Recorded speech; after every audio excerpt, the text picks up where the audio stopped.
Hey, welcome to another episode of MLM Renegade. You guys, today we're going to talk about kind of a subject that's a little touchy sometimes.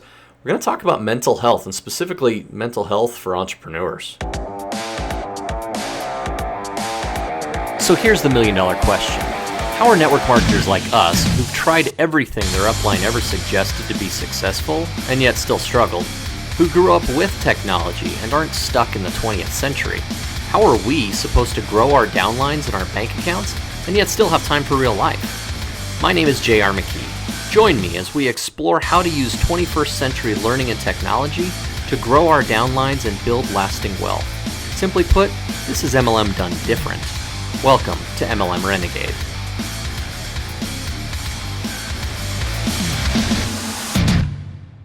Okay, you guys, so I've been trying to think about how I want to present this idea, because really, anytime you start to talk about mental health, it can be a touchy subject, and for good reason. Mental health is no joke, and there are many people out in this world who have problems, who have issues, who have trouble dealing with their own mental health issues and that of others.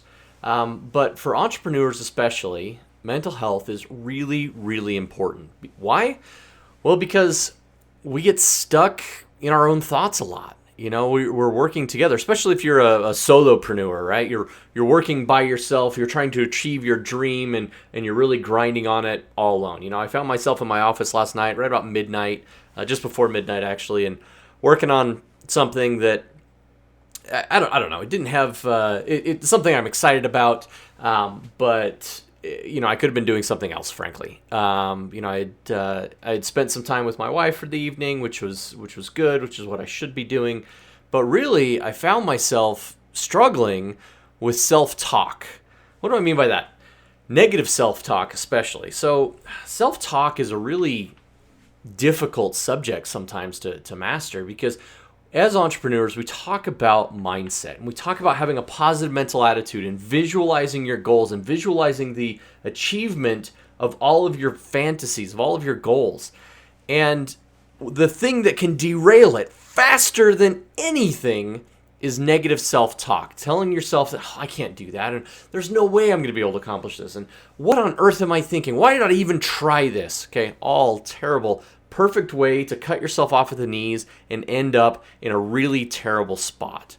Now, I'm a big believer that I don't fail, I learn, or I succeed, right? I am always in the facet of learning in my life. I'm trying to learn things. And, I've been listening to a book recently, Extreme Ownership by Jocko Willink and Leif Babin. Two former Navy SEALs who are fantastic. The book is incredibly engaging. I'm a bit of a kind of a war history nut, and I really enjoy that genre. The very first one I think I read was Black Hawk Down, which is a nonfiction book that reads like a novel. It was fantastic. Great read, and taught me a bunch. And then I read Lone Survivor, and I read American Sniper. All these books are just these incredible warriors who have had to master some incredibly difficult things mentally. Well, Leif and Jocko talk about extreme ownership, basically owning everything that is in your sphere of responsibility. Meaning, even if ultimately it's your team and they fail, that failure's on you.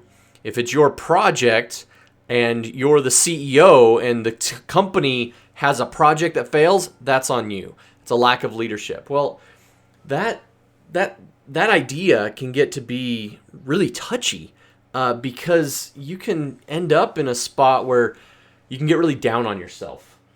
And having this negative self-talk, this negative talk track going on in the back of your head that you're unworthy of your goals, that you're not doing things fast enough, hard enough, well enough. Those are the sorts of things that can get you in real trouble. And so I want to talk about the mindset and the mastery of mindset. I'm actually launching a small library of books, the Mindset Mastery Library, and I'll have more information on this for you guys coming up. But basically, it's 4 of the greatest works about mindset that have ever been written, and they're all 80 plus years old. That's right. They're 80 plus years old, you guys. The ideas, they haven't changed. It's very fundamental. It's not basic, it's fundamental. And when we can master our mindset, we can master that internal self-talk that happens, when we can go through and actually dictate our thoughts become our actions, and our actions become our habits, and our habits become our character. When we can master those thoughts, we can dictate the kind of person and the kind of life that we want to live, that we want to lead. We can have a positive mindset all the time. We can bounce back from situations that may get you down. Because guess what? Even people who have the most incredible positive mindsets, most toughest mentalities out there, they have bad days. You know, I just read David Goggins' book, Can't Hurt Me, which I highly recommend to everybody. Okay, everybody. This guy was a Navy SEAL. He runs ultra marathons now. In fact, he did his first ultra marathon, 100-mile run with 3 days notice. Okay, the guy's insane, right? But in a good way. Okay, he has toughened. He's calloused his mind, as he puts it. He's made his mind stronger and tougher, and realized that his mind can push his body far further than it originally thought. That his body will endure things that his mind won't. And he's worked very hard to build that toughness. Now, am I saying that you need to go out and run ultra marathons? Well, maybe that's for you. Maybe it's not. It's not for me. Now, I do like to go ride long bike rides.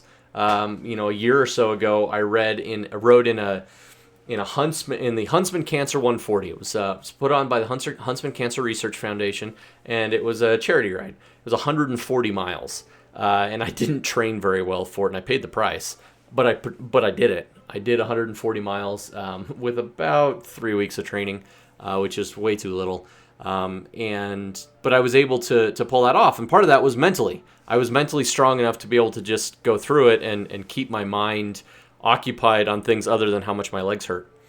And when we can callous our minds, when we can do that, we have this incredible capability to go beyond limits that we didn't know existed. And when we can tackle those limits, we immediately set new limits for ourselves. And the finish line moves. You know, we talk about moving the goalposts in football, right? Or we're making things more difficult for ourselves, but that's how we grow. You know, I'm a big fan of a scripture that says, I will make weak things become strong. Okay? And it's talking specifically about faith. But for me, I think it's applicable in all areas. That as we move forward, we can become stronger in things that were weak. David Goggins actually had failed a swimming test, never learned to swim as a little kid. And then he became a Navy SEAL. That's what they do, underwater demolition. We can be strong. We can be mentally tough. We can bounce back from bad days. Now, maybe you're not mentally tough yet. I know that I'm still trying to get more mentally tough each and every day. That my mindset, that I catch myself in negative self-talk, especially when I get frustrated. You know, when things are not going the ways that I think they should be going, I get frustrated. So how do you bounce back from that? Well, I've been thinking a lot about that and really trying to understand how to do that specifically, so that really we can, so that really I can help others. And I've been thinking about this, and it comes down to, for me, it comes down to prayer and meditation. I have to reset. I have to get out of that negative space. So if I'm having negative self-talk and I'm sitting at my desk, I have to move. You have to move away from it, okay? Physically move, okay? Just like a parked car can't turn, okay? You can't get into action, in the correct action, if you're not in movement. And so maybe that movement is just walking around the house. Maybe it's walking around the block, or going for a run, or going for a bike ride, or doing something. But actually getting physically moving is going to help you to get out of that funk, to get out of that space that's just negative and unhappy. Now, I continue to work on this. This podcast is my journey as I learn these things, and I want to share them with you, and I want to implement them in my life and in the things that I teach. And so this is me being very real with you guys, right? I struggle with this. I have struggled in my lifetime with depression, anxiety. I've had major. So I turned 40 just a couple of weeks ago, and my 40th birthday sucked. Okay, you guys, I was in the worst place mentally that I think. Well, maybe not that I've ever been, but I was in recent memory. Okay, it was a lousy day, and thankfully my wife recognized that and helped me to break out of my funk, and the next day was far better. But I had goals and I had aspirations that I had set for myself with a time clock that was ticking down to my 40th birthday. And guess what? I missed them. Now, does that mean I'm going to give up on them? Oh, heck no. But it does mean that I missed the first milestone. So, okay, now I need to step back, reevaluate, examine what I did wrong, what I missed, what I could do better, and how I could better and more effectively engage in those tasks in the future, and then keep moving. In that Disney cartoon, Finding Nemo, Dory sings a song about just keep swimming. And that is life as an entrepreneur. You have to continue to move forward, continue to keep swimming, keep working towards your goal, keep working towards the things that are going to make you happy in the end, because in the end, you get to be happy. Spoiler alert, the end comes out good. Okay? Work towards that good. Work towards your own personal, spiritual, financial wellness. Work towards that mental wellness. Take extreme ownership of the things going on around you, because if you don't take ownership of it, you can't change it. Okay? Get rid of negative self-talk. If you don't want to do something, ask yourself why you don't want to do that thing, and then either figure out a reason to get it done anyway, to have somebody else do it for you, or to scrub it if it's really not that important. Because guess what? A lot of things that we don't want to do, that we drag our feet on, it's just not that important. In fact, a lot of times if people say, I'll see if I can, or let me check my schedule, I challenge myself sometimes when I say those things to maybe say instead, you know what, that's just not a high priority for me. You know what, that's just not important to me. That's not something I'm going to do. And being honest with them and with yourself about how you're going to approach a task, an opportunity, anything. When you can do that faithfully, you become empowered to be personally powerful. You guys, I want you to be personally powerful. I want you guys to be engaged in everything that's going on. I want you to be so excited about life and about what is happening around us. Because as an entrepreneur, you have great opportunity. I talked with a gal this morning who's on my team who has been struggling, and she's kind of trying to find her own way, and she's been kind of MIA, and I was a little bit worried about her. And then she came back today and told me what had been going on. I was so excited for her. She's figuring things out on her own and going out there and attacking things. Now I'm hoping to guide her and direct her a little bit, because I see some places where maybe she's, at least I see that she's kind of stepped away from what she really wants, but that's up to her as well. She's taking ownership for it, and she's trying and driving and moving forward towards something great. And I'm excited about that for her. You guys, I'm excited for you, because taking control of the mentality that you work within, that positive mental attitude, that getting rid of negative self-talk, getting rid of those self-defeating behaviors, puts you on the path to ultimate success. And when you're successful, I want to celebrate it. So if you've had a success, if you've had something that went really well, tell me. Email me, jr@mlmrenegade.com.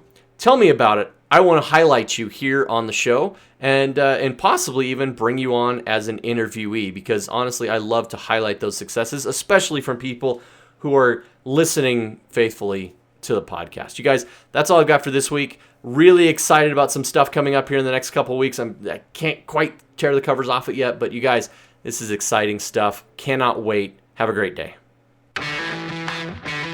Hey, thanks for listening, and please remember to subscribe. And if you loved us, leave us an awesome review on iTunes, Stitcher, or wherever you consume your podcasts. Now, if you'd like some free training for your team on how your recruiting efforts can be bettered and brought into the 21st century, go to podcast.mlmrenegade.com and get your copy of the Renegade Recruiting Kickstarter.